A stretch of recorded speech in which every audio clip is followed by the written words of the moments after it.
தோழமை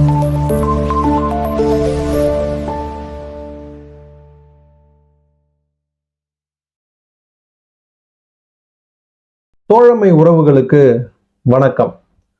தமிழக வெற்றி கழகம் 70 சீட்டு துணை முதல்வர் பதவி, இந்த ஆஃபரை ஒரே ஒரு கட்சிக்கு, ஒரு தேசிய கட்சிக்கு மட்டும் கொடுத்துருக்கிறதா தகவல் வெளியாயிருக்கு.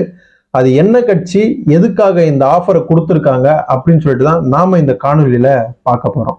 கடந்த 21ஆம் தேதி மதுரையில நடைபெற்ற தமிழக வெற்றி கழகத்தோட 2வது மாநில மாநாடு தமிழகம் முழுக்கும் பேசுபொருளா ஆகியிருக்கு.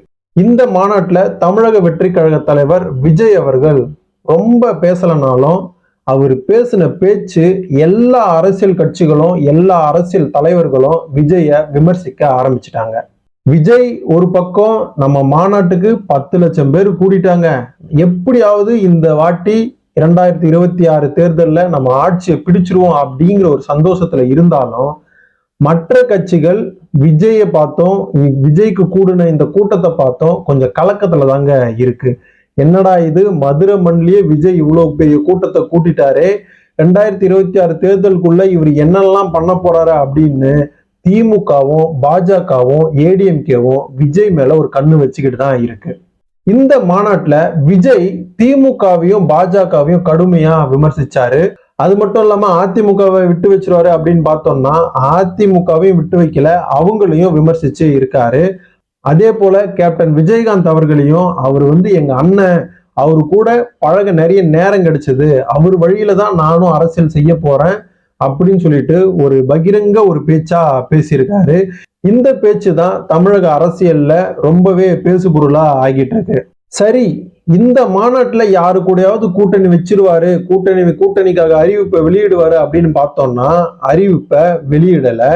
ஏடிஎம்கே கூட தான் விஜய் கூட்டணி வைக்க போறாரு அப்படின்னு பார்த்தோம்னா ஏடிஎம்கேவையும் விமர்சிச்சாரு, டிஎம்கேவையும் விமர்சிச்சாரு, பிஜேபியும் விமர்சிச்சாரு, நாம் தமிழர் கட்சியை கூட மறைமுகமா விமர்சிச்சாருன்னு பார்த்தோம்னா ஒரே ஒரு கட்சியை மட்டும் விஜய் விமர்சிக்கல. அது எந்த கட்சின்னா காங்கிரஸ். காங்கிரஸை பத்தி விஜய் எதுவுமே பேசலைங்க.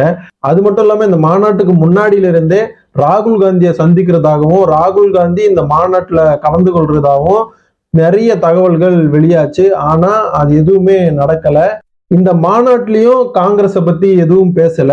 இதுல இருந்து விஜய் என்ன சொல்ல வராரு அப்படின்னு நம்ம பார்த்தோம்னா, காங்கிரஸ் கட்சிக்கு ஒரு மெகா ஆஃபர் ஒண்ணு கொடுத்திருக்கிறதா தகவல் வெளியாகி இருக்கு. அது என்ன ஆஃபர்னா 70 சீட்டு துணை முதல்வர் பதவி, இதை நான் கொடுக்குறேன், எங்க கூட கூட்டணிக்கு வாங்க, நம்ம எல்லாம் சேர்ந்து கூட்டணி ஆட்சி அமைப்போம், தமிழகத்தை ஆளுவோம் அப்படின்னு ஒரு ஆஃபரை கொடுத்திருக்கிறதா தகவல் வெளியாகிட்டு வருது.